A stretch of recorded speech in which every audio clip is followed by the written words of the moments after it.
economic development. United Bank for Africa. UBA is the one bank uniting African people and businesses with the world. So, make the wise choice today. Bank with UBA, Africa's global bank. For building and maintaining strong bones and teeth, you need calcium.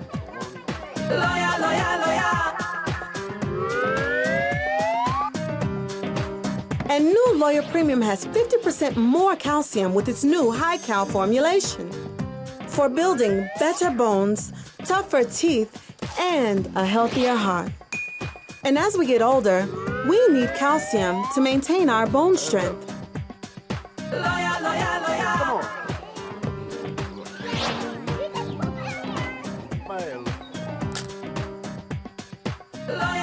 New Lawyer Premium with high cal, now with 50% more calcium than before.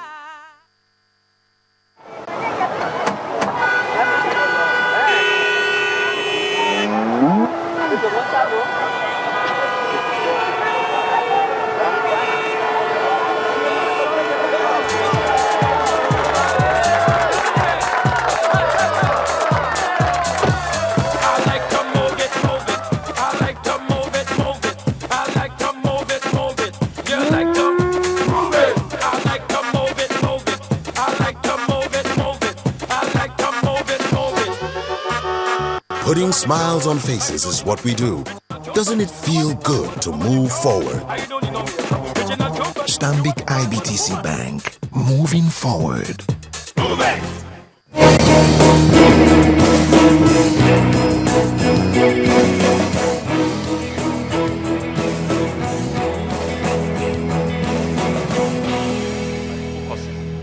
On this sector during the 19th summit. 9 months after, Mr. Vice President, that commitment has come to reality. And it is very heartwarming in our view that not only has it come to reality, it has turned out to be the most participatory and one of the most robust summits. A lot of people have said it's the best, and we're extremely proud that we have not only fulfilled our commitment, but indeed that the citizens of this country have embraced our commitment and have come behind this summit in a way that is unprecedented in Nigeria's history.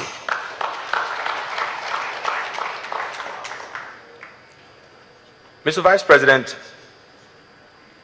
it is important for us to state that what we're about to present this morning is a very high-level summary. We had about 10 plenaries, we had about 8 breakout sessions, all very well attended, and there were very important outcomes from all of these sessions. But what you're about to find, or what you're about to listen to and see, is a very high-level summary.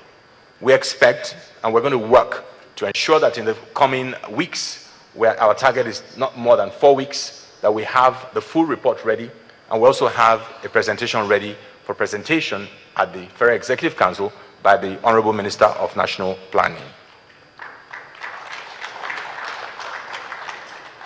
Mr. Vice President, before I go into this presentation, it's also important to state that we are under no illusion that all our problems or all the problems identified in the agricultural sector have been solved or can be solved just because we had one summit on agriculture. We are not under any illusion in this respect. Therefore, as the chairman of the board of the NESG said while he was on the panel a short while ago, the Food Security and Agriculture Policy Commission, as well as other professionals who are interested in this sector, will work with the NESG in the coming weeks and months to ensure that advocacy with respect to the various recommendations that have been agreed at this summit in the last 3 days, that we carry through with our advocacy efforts and that the impacts become visible in the coming months and years in our country.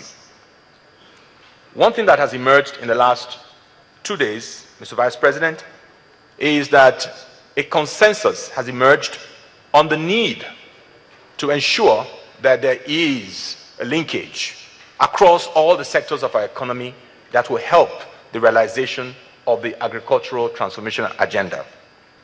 And these sectors include infrastructure and ICT, they include finance, they include specific focus on the next generation of Nigerian farmers and agricultural enterprises. They include a focus on commodities exchanges in order to expand access to markets. They include, of course, a focus on industrial linkages which will ensure that we add value to agricultural produce. They also include the importance of government partnerships across all tiers of government. We're happy to know that there are some members of the National Assembly in the audience. We're also happy with the commitment made by the gentleman who spoke earlier that the National Assembly will provide all the support needed to ensure the sustainable attainment of the agricultural transformation agenda. We would, however, be a lot happier if they will respond to our invites to engage with the private sector and to engage with the citizens. Because just today, we had expected, of course, the attendance of the President of Senate as well as the Speaker of the House of Representatives. Unfortunately, not even an acknowledgement of our correspondences was received as at the time this summit took off. It's also important in our view that state governments continue to be properly engaged. But last but not the least, importance of research and development in the attainment of the agricultural transformation agenda. Mr. Vice President, I will take all of these elements one slide after the order. First of all, the next generation in agriculture.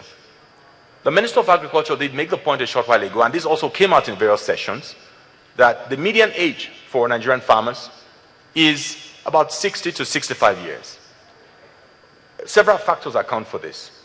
It is seen as, the profession is seen as not too cool, not too sexy, and therefore a lot of people shy away from it. You would encourage young people to go to agriculture and say, they will even, get nasty with you. Let your own children be the ones to go and do it.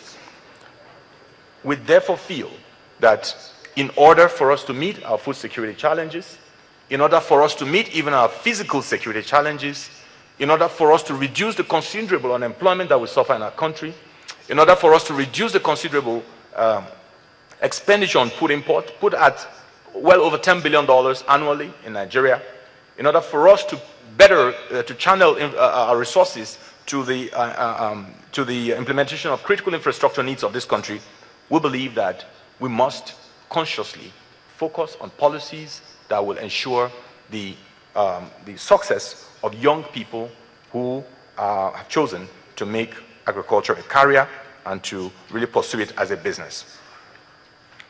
In this direction, we propose that the Ministry of Agriculture and other stakeholders should consider very seriously the establishment of one-stop agro-resource centers with multiple channels for access. And I say this because in the last 3 days, several young people have emerged to ask, okay, we're interested, we hear you, what should we do? And so we think that it would be expedient for the Ministry of Agriculture to establish through the state zonal offices, as well as the Federal Ministry of Agriculture, resource centers where information is available on sources of financing, on the procedures for land acquisition, and all other incentive schemes that have been put in place by government to encourage young people. We also believe that it's important for us to consciously celebrate Nagrapreneurs, as Mr. President branded them on Tuesday. These are young Nigerian agricultural entrepreneurs. And we believe that the media will become very worthy partners in this respect. And we also think that even school curriculum should be amended or should be upgraded to really embrace this national aspiration around agriculture. We also believe that even the entertainment industry, the film industry, could also play a major role in trying to attract the interest and sustain the participation of young people in this sector. A major aspect, a major outcome from the series of conversations we had in the last few days, of course, is the percentage of state agricultural funding that should be channeled to both women and young people in particular. Because during the sessions, it emerged that our women who are who have the largest number or who participate the most in agricultural endeavors appear to have suffered the most as well. They are the ones that face the most difficulty in accessing finance. They are the ones that face the most difficulty in accessing land. And so we think that a deliberate and conscious effort should be made to really ensure that more agricultural funds